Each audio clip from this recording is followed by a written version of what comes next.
Et bonsoir à tous, bonsoir, ici le Kaz, extrêmement heureux de vous retrouver pour la loupe du TCG et une nouvelle étude. Enfin, j'ai envie de dire, ça faisait longtemps qu'on ne s'était pas croisés. Aujourd'hui, on va parler waifu, ah, il faut bien.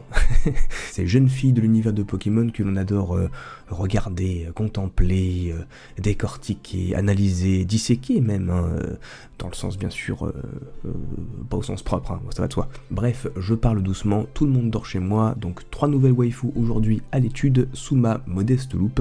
Je vous souhaite un excellent visionnage et je vous reprends pour la petite conclusion.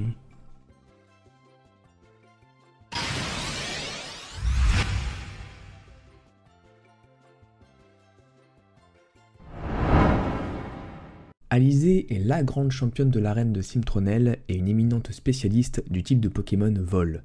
Étant moi-même hyper fan des oiseaux légendaires, teaser d'une prochaine vidéo, je vous avoue tenir un affect tout particulier pour cette dresseuse au charme ravageur.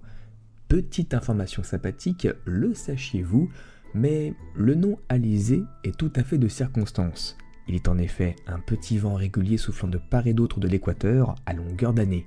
Cocasse, me direz-vous, lorsque l'on met ce dernier en corrélation avec le type de Pokémon précité. On relèvera aussi bien sûr l'accoutrement de celle qui le porte, largement évocateur sur le fait d'aimer, disons, s'envoyer en l'air. Au sens propre du terme toutefois, attention. Il est juste à mon sens un petit peu dommage que la jeune dresseuse passe relativement inaperçue dans l'animé. Elle sera en effet défaite par Sacha au terme de seulement un petit épisode où ce dernier lui arrachera le précieux badge plume. Parmi ses Pokémon fétiches, on retrouve notamment Hermure, que j'adore, mais surtout son Altaria, avec lequel elle noue un lien tout particulier.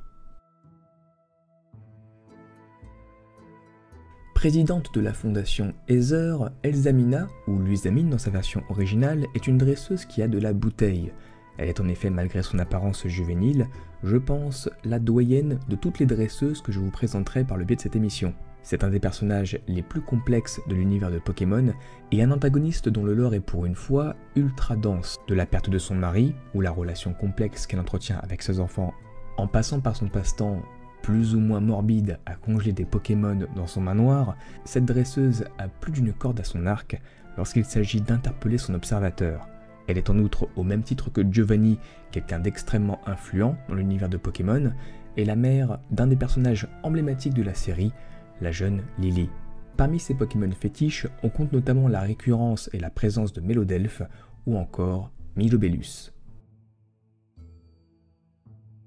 Qui ne connaît pas Ondine, la grande championne de l'arène d'Azuria de Kanto, qui rejoindra Sacha durant pas moins de 5 saisons.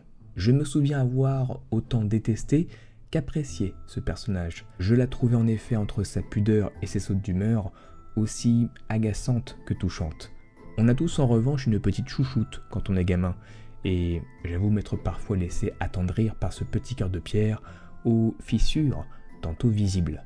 Il n'en est pas moins qu'il faille réfuter ses qualités. Je pense par exemple à l'un de ses plus évocateurs, qui n'est autre que l'ambition.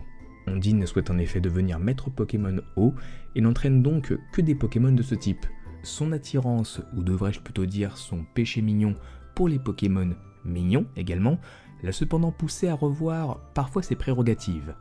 On se souviendra notamment l'avoir vu porter un Togepi durant son voyage à Johto, bien plus que de raison, puis avoir largement convoité un Teddiursa juste pour sa haute teneur en kawaïitude. Grosse mention spéciale à son Psychoquack qui offre selon moi avec Culbutoke les meilleurs running gags de l'animé. J'adore cette carte, tout en simplicité, en efficacité. On tire sur la corde sensible pour nous faire céder à une requête dont on ne connaît même pas l'intitulé. Comme le dit le dicton, trop bon, vous connaissez la suite. Bien, immense merci pour l'écoute, il nous reste encore, je pense, de quoi faire un épisode avant de boucler cette série, ou en tout cas avant que d'autres cartes ne rentrent dans la collection.